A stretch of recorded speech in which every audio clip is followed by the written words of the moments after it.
Dabar būsiu be blakstienų, be ontakių.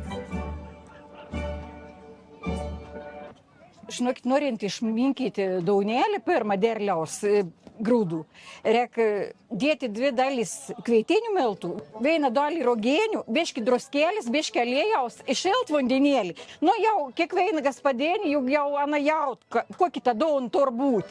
Nu, man daunelį gausis didelė gera. Minkyti reikia ilga, kol ana bus kaip lestelins, kaip vaka dabar, kad tur modulina.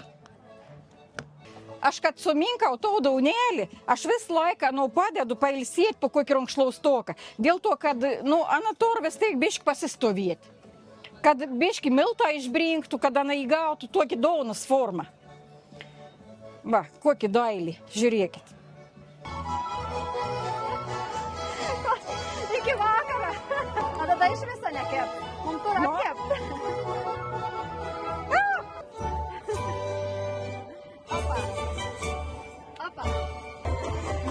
Paveisėkit, kokį dauną iškepit.